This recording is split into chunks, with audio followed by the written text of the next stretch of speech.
I know there's definitely a younger version of me that tell you he really didn't care too much for this place.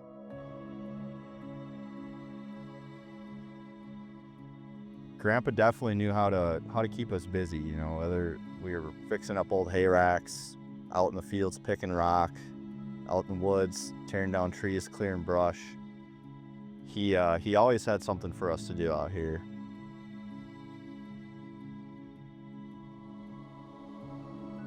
And I think that's really where the start of my love for the outdoors was rooted, was right here, spending time with him out doing those things.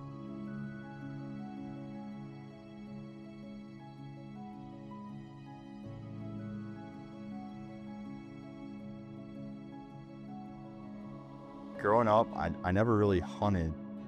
You know, we fished with grandpa. My dad deer hunted. He did some pheasant hunting, but I never really took liking to any of that. It wasn't until I was 17, 18 years old when I finally decided that I wanted to try duck hunting for the first time. And I think that's when I kind of realized how special this place really was. It's a place that I could come out and be in nature and hunt and enjoy without bumping shoulders into somebody else. A lot of people go out and fight over public land just for the chance to get maybe a few good days of hunting in a year. And I think for me, that's what makes this place really so special. It's the freedom to be here. It's not just the land, but it's a place that I get to come out and I get to learn and I get to fail and I get to grow. I feel like I really do have to give this place credit for the outdoorsman that I've become today and the experiences that I've been able to experience along the way.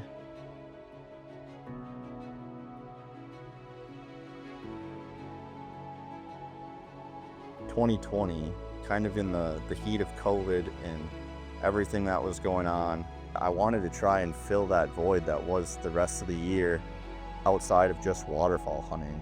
And that's when I came across turkey hunting.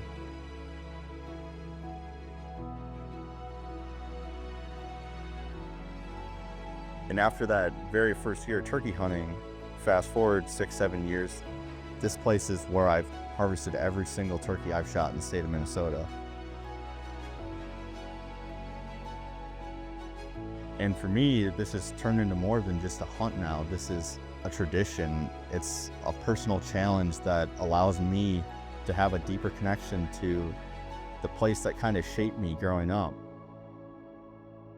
I'm way more than beyond grateful to be able to harvest a bird out here on a place that means the world to me year after year after year.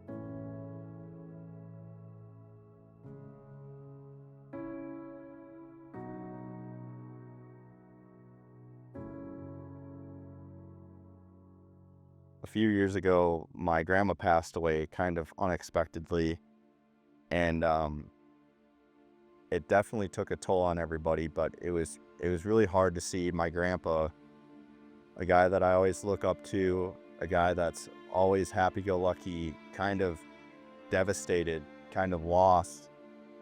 And I think at that moment, you kind of realize that all of this isn't going to last forever.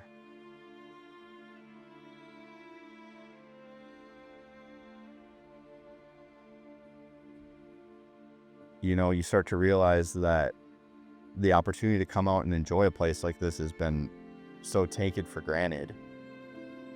And my next thought being is, what's going to happen when he's gone? How much time do we have left? What's going to happen to all this when he's not here with us anymore? Am I going to be able to still come out here and hunt and enjoy the things that I've got the opportunity to enjoy, not just the last 6 or 7 years, but my entire life growing up? And I think that's when I got an even deeper appreciation for this place. And I started to treat every single time I got to come out here and every single hunt like it was going to be my last, because you never really knew when that last time was going to be.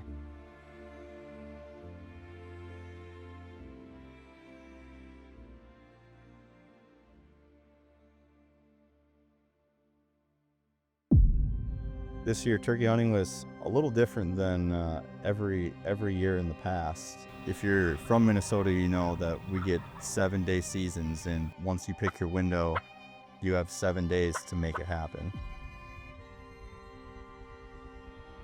I've never really struggled to fill my tag out here, but this year definitely humbled me. Day after day, I was out here, setup after setup, every time leaving empty-handed. I had some chances, but anybody that turkey hunts knows it doesn't always come together.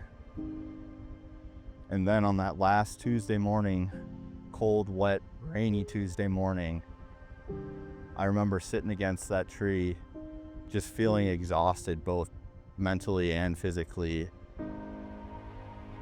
Just having a conversation with God and praying, Lord, I've put in my time. I've done everything I know how to do. I'm not asking for this to be easy, but please, Lord, if there's any way you can make this work, just please give me one more chance.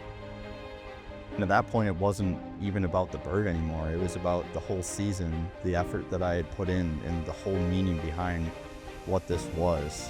And somehow, in that stillness, that prayer was answered.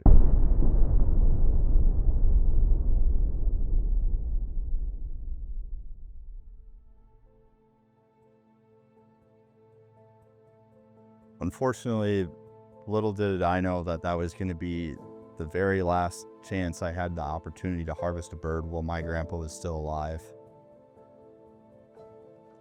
Later that afternoon, I was sitting in the garage cleaning my bird, and my mom came to me and she told me that my grandpa had made a turn for the worst, kind of unexpectedly. And then next came the question if, did I want to go see him? Did I want to go be there with him in potentially his last moments? And I made the conscious decision to stay home that day because for me, I kind of already knew that it was the end. And I'm glad I did that because I wanted to remember him as the person I always saw him growing up. That strong individual that kind of shaped me into what I give credit for who I am today.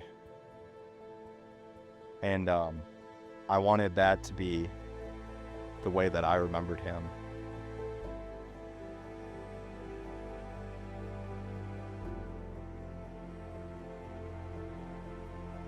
And at about 10 o'clock that night, I got the news that he had passed. And I remember being overwhelmed with emotion, but at the same time, I was relieved.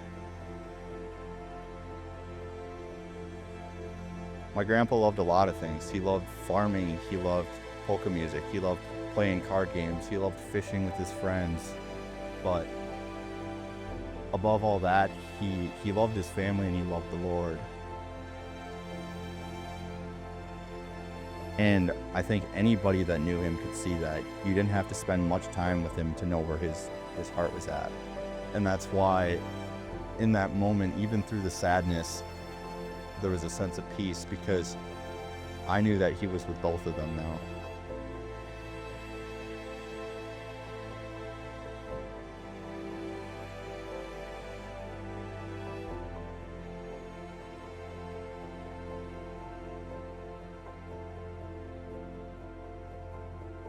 As for the farm, I think the future's a little unclear, but if there's one thing I do know, as long as the Lord lets me, I'm going to be right here every spring in these woods, in these fields, on the ground that he built all these years.